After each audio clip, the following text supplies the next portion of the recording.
ఒక big major విక్టరీగానే మనం ఖచ్చితంగా చెప్పుకోవాలి. బీహార్ పల్స్కి సంబంధించి చాలా సంస్థలు ఎగ్జిట్ పోల్స్ చేశాయి. కానీ మెజారిటీగా మనం చూస్తే స్మార్ట్ ఫోన్ ఇచ్చిన నెంబర్ 153 నుంచి 163, అలాగే మ్యాట్రిక్స్ సంస్థ 147 నుంచి 167.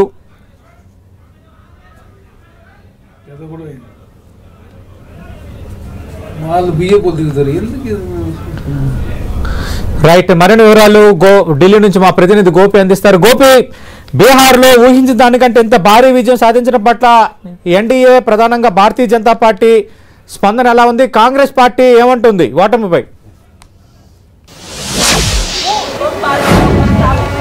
సతీష్, బీహార్లో ఊహించిన దానికంటే ఎక్కువ ఫలితాలను ప్రస్తుతం ఈరోజు బీజేపీ ఎన్డీఏ ప్రభుత్వం చూస్తుందని చెప్పొచ్చు. ముఖ్యంగా 10 సూత్రాలను అక్కడ బీజేపీ ఎన్డీఏ ప్రభుత్వం చాలా పకడ్బందీగా కూడా అమలు చేసింది అని చెప్పొచ్చు.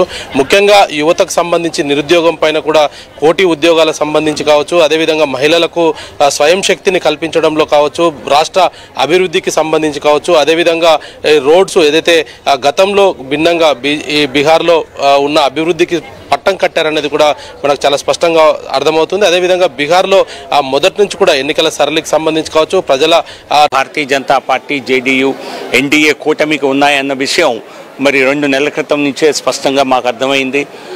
వెళ్ళిన మీడియా వారు కూడా ప్రతి ఒక్కరూ కూడా చూశారు. ఇది ఎన్డీఏ ప్రభుత్వ పనితీరుపై ప్రజల్లో ఉన్నటువంటి అనూహ్యమైనటువంటి ఒక సంతృప్తి మరే రాష్ట్రంలో చూడలేని స్థాయిలో గత 5 సంవత్సరాల్లో నరేంద్ర మోదీ గారి ప్రభుత్వ సహకారంతో బీహార్లో జరిగినటువంటి రోడ్ల అభివృద్ధి కానివ్వండి, పవర్ సెక్టర్లో కానివ్వండి, అలాగే వాటర్ జల్ జీవన్ మిషన్ కింద ప్రజలకు తాగునీరు కానివ్వండి, ఇటువంటి సమస్యలు గతంలో అధికంగా ఉండేటువంటి రాష్ట్రం బీహార్ ఈ రోజున అద్భుతమైనటువంటి ఫలితాలను చూపించింది.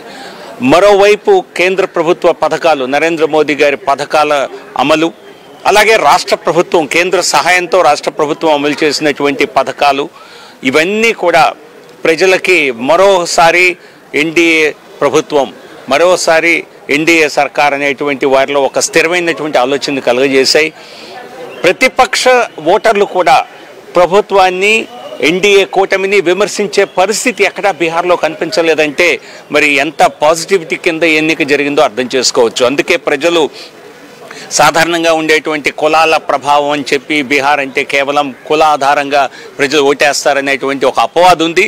దాన్ని పూర్తిగా అధిగమించి అభివృద్ధి ఆధారంగా ప్రజలు ఓట్లు వేయటం అన్నది ఒక గొప్ప సంకేతం, ఒక పాజిటివ్ రిజల్ట్. ప్రశాంత్ కిషోర్ గురించి దేశవ్యాప్తంగా కూడా ఆయన ఒక ఎన్నికల వ్యూహకర్తగా ఆయనకు ఒక పేరు వచ్చడం జరిగింది. ఆయన బీహార్లోనే ఆయన సొంత పార్టీని ఏర్పాటు చేశారు. అయినప్పటికీ కూడా ఆయన ప్రభావం చూపలేకపోయారు. దానికి కారణం ఏమై ఉండొచ్చు? వ్యూహకర్త అయినటువంటి ప్రశాంత్ కిషోర్ బీహార్లోని పరిస్థితుల్ని పూర్తిగా మిస్రీడ్ చేశారని చెప్పాలి. ఎందుకంటే ఎక్కడా ప్రజల్లో అసంతృప్తి ప్రభుత్వం పైన లేదు. నేను చెప్పినట్లుగా ప్రతిపక్ష ఓటర్లు కూడా ప్రభుత్వ